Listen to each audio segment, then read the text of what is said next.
Hi you guys, this is me making my third attempt at this video because either I talk way too much or my computer dies on me. So let's just hope, for my sanity's sake, that this works.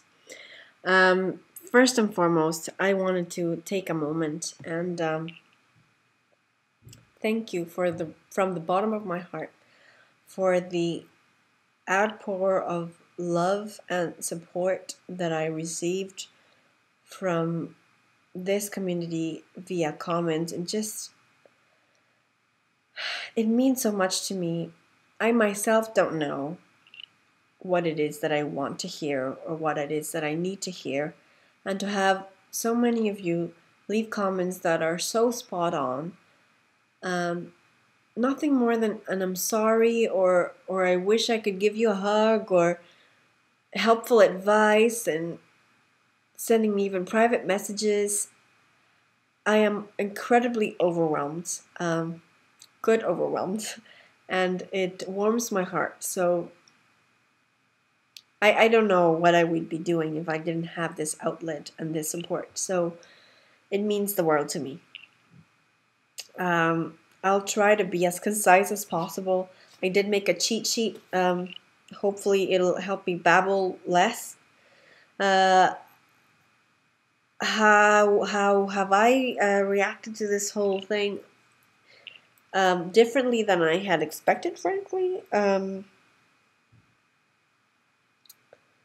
I have been looking at it from a very pragmatic point of view at the very beginning, and crunching numbers and looking at our stats. What does it mean? I guess it's something you can hold on to, you know. So that's what I did at the very beginning, and so that's what I did Tuesday, Wednesday. This is the very fresh, so saying the very beginning is ridiculous because this is the very beginning. But I also had to a couple of moments where I was overwhelmed emotionally just by being faced with circumstances. Like today, there was this baby on the tram that I had to catch to come home from work. And the minute I saw her, I bolted in the opposite direction because I just could not face this child and like be close and near the baby. And she kept staring at me, and I'm like, kid, I know I probably look different than anybody that you know, and that's why you're staring at me, but can you please stop? The cutest, chubbiest little thing, and she had the cutest outfit on. So that, like, I got all choked up and had to blink back a couple tears, and then I'm okay. It just feels like surreal, like we have stepped, like I have stepped into somebody else's reality, kind of thing. I guess it's denial, probably. And I've been expecting for me to get over like emotional, because that's how I tend to deal with it, with other things, and I'm expecting a meltdown any day now. My husband, for those of you who were kind enough to ask, he's doing okay. We've gone through big losses together already, so I know how he grieves. And I know that he needs his space, and he needs me to back off for a little bit, and he'll reach a breaking point, and then I need to be there, and then he'll feel a lot better after that. He gets quiet, and that's how he's been. Not to say that he hasn't shared his feelings. He's just not very. His interactions have not been very emotionally charged. He's a very cerebral, very pragmatic, logical person, but there is a side to this diagnosis that sows in a man's sense of virility, and I think he has not been exempted from that. He has said that he feels guilty, that he's sorry that he has put me through this. So I have reassured him that I do not at all feel that way, that he's my partner, and that as a couple, we are infertile, and that I'd be lying if I didn't think that it's sucky that physically I will have to go through a lot of the next steps alone, but that emotionally this is our journey as a couple. In my wedding band, I don't think that you'll be able to see this because I don't have high enough resolution, but what we have inscribed in our wedding bands is "Come what may," and that's what it boils down to. Um, we're in this together, whatever happens. So I don't think we ever expected to be in this spot, but yeah. The thing is, and what's daunting is that this is a big deal. It's a life altering thing. Not only our immediate future is changed, but also how we view our long-term future and our goals. And because now we're thinking, we have this house that we bought, a big house with a garden, and now I'm thinking, what if we can't fill up those rooms, or how long is it gonna take for that to happen? And it makes you question a lot of things, and it's a big deal. My mom reacted very well originally, but she's a glass half full kind of person. And I told her, even though I told her, the time to be my cheerleader will come, but it's not now. But yesterday she and I realize, and I don't need to be told this, I know that this comes from the warmest, most compassionate spot in her heart, that she's just trying to console her kid. She's like, well, it could be much worse, he could have no sperm at all, and then you'd have to go straight to a donor. And I'm like, okay, sure. Just because there are worse things does not make this any better. So yeah, I'm expecting a lot of that kind of thing coming from her. Bless her heart. I won't always think it's funny, though. That's the thing. Okay, so we went to our doctor appointment on Tuesday, and I was very grateful that I am as well versed as I have become in infertility and the treatments and the lingo and everything, because I can only imagine what that appointment would have been like if we weren't. The doctor was very matter of fact, pulled out a little book with, little drawings of how infertility works and all that, and started calling, well, your little eggs. It's like, not just because you call them little eggs doesn't make the whole thing any cuter, but okay. We were both kind of sitting there, and he confirmed what I already knew. He pretty much said that because of our severe male factor infertility, that we are probably going to jump right into ICSI. So that's the thing. We've gone from 0 to 60 in no time at all. There are no intermediate steps. It's like big guns right away, So that's just like, what? Which I realize is our best shot, but it's still surreal.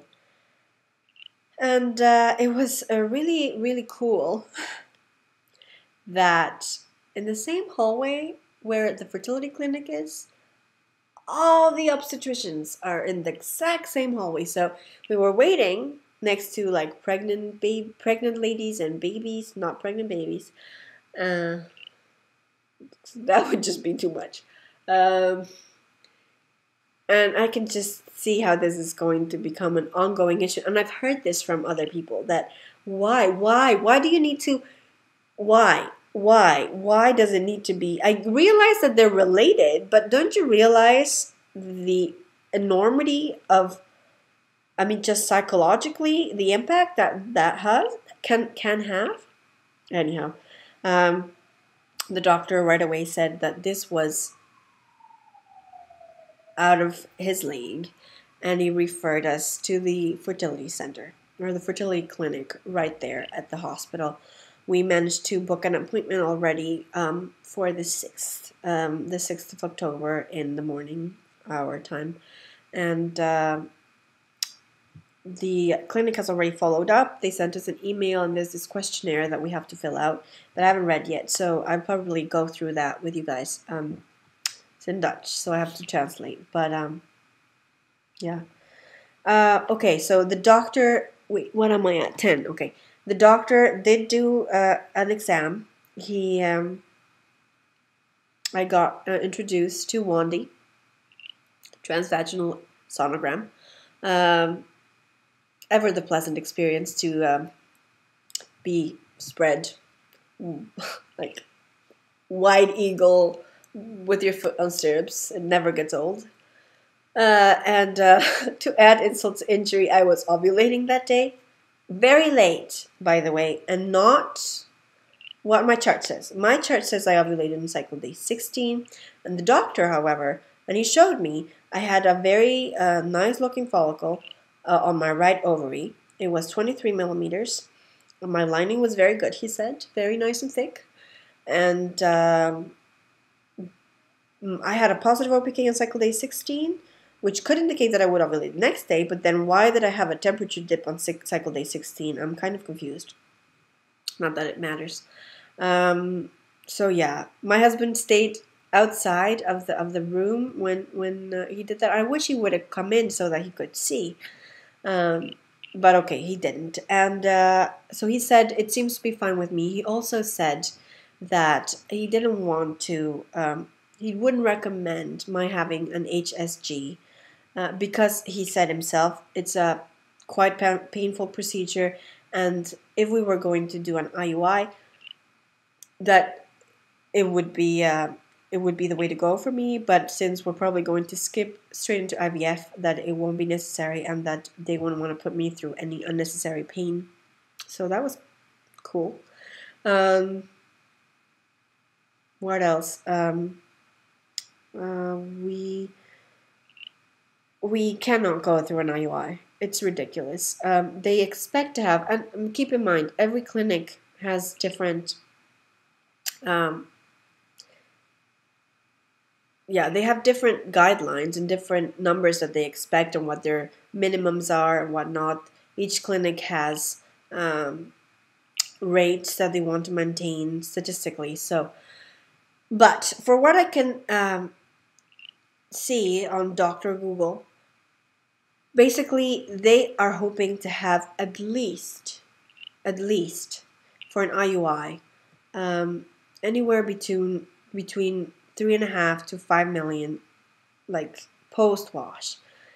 We have 6 million altogether in 5 milliliters, 1.3 million per milliliter, which is a 6.5% of the expected concentration, minimum expected concentration. So, yeah, I don't think IUI will be to go. I think, if anything, I'm going to push for IVF with ICSI. So yeah, it's still a lot of information to take in, and I really want to ask a lot of questions on our take-in appointment or intake appointment. I don't really know the word, because I want to know not only what their fertilization rate is, but what their live birth rate is. All these things that you need to take into account. It's a practice with 3 doctors, and you can see any 3 of them at any given time. There is a doctor, so the doctor who does your first appointment is the doctor who will be your head doctor, and probably who delivers you. Because they are gynecologists. They're not REs. That's also something. Here things work a little differently, so I'm sure that they have a degree in endocrinology, but they still go as gynecologists as well. So I need to get acquainted with how things are done locally, really. And yeah, so that's more or less where we're at. We have an appointment on the 6th, and we'll take it from there. I do know that I don't know that it's going to work out to do it this year anymore. However, at the same time, one thing that we've got going for us is that I am still in my 20s. So I'm not getting any younger, and we might want to get this ball rolling. I don't know how I will feel, when it's staring me in the face with like dates and planning and all of that. Um, I'm having a tough time looking at the silver lining. I think I'm not there yet. I will, but I'm not there yet. Um, I wanted to share something that is positive. Uh, the cost of IVF here is the impact of it has been absorbed largely by the government. We live in a socialist country, and that is one of the great benefits. You pay taxes through the nose, but when you need it, when you get sick, when you need this kind of thing, um, they're there for you. So IVF will not empty our bank accounts. I'm not exactly sure what it is, but it's doable. It's something we can do, and up to 6 rounds of IVF are receive that cushioning from the government. So that's kind of great. That is something to think about. I am going to cut this short. There are other things that I want to mention, but I will do that in another video. Thank you so much for watching. Please continue to send your good vibes. They mean the world to me. I consider you guys my friends. You are carrying me through this, so thank you so much. Thank you. Thanks for watching. Bye.